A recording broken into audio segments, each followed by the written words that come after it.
সাম্প্রতিক সময়ে ঘটে যাওয়া নানা ঘটনার প্রেক্ষাপটে দেশের আইনশৃঙ্খলা পরিস্থিতি কিছুটা অবনতির দিকে গেছে এমনটাই স্বীকার করেছেন স্বরাষ্ট্র উপদেষ্টা জাহাঙ্গীর আলম চৌধুরী। বলেন, আইনশৃঙ্খলা পরিস্থিতি এতদিন যেমন ছিল, সাম্প্রতিক কয়েকদিনের ঘটনায় আমি বলবো সেটা খারাপের দিকে গেছে। আমরা চেষ্টা করছি যাতে দ্রুত আগের অবস্থায় ফিরিয়ে আনা যায়। এ সময় রাজবাড়ীতে ঘটা সহিংসতা প্রসঙ্গেও কথা বলেছেন তিনি। মাজার থেকে লাশ উঠিয়ে পুড়িয়ে ফেলা প্রসঙ্গে তিনি নিন্দা জানিয়ে বলেন, রাজবাড়ীর ঘটনা আমরা তদন্ত করে দেখছি। ৫ জনকে ইতোমধ্যে আইনের আওতায় আনা হয়েছে।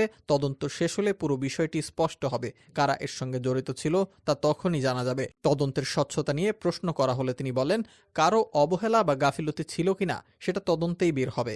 আগে থেকে কর্মকর্তাদের সরিয়ে দিলে তদন্তের গুরুত্ব নষ্ট হবে। তদন্তে কেউ দোষী প্রমাণিত হলে তার বিরুদ্ধে ব্যবস্থা নেওয়া হবে বলেও আশ্বাস দেন তিনি। এ সময় সরকার মব এবং এ ধরনের সহিংসতা ঠেকাতে ব্যর্থ হচ্ছে কিনা এমন প্রশ্নের জবাবে তিনি বলেন, আমরা ব্যর্থ হইনি। যারা এসব ঘটিয়েছে তাদের আইনের আওতায় আনা হবে। আসলে আমরা অনেকটাই অসহিষ্ণু হয়ে পড়েছি। সমাজে ধৈর্যের অভাব তৈরি হয়েছে, তাই সবাইকে ধৈর্য ধরার আহ্বান জানান তিনি। আগামী নির্বাচন প্রসঙ্গে তিনি বলেন, জনগণ যখন নির্বাচনমুখী হয়ে যাবে তখন তাদের কেউ প্রতিহত করতে পারবে না। ভোট কেন্দ্রে যেতে জনগণকে বাধা দেওয়ার মতো কারো শক্তি থাকবে না।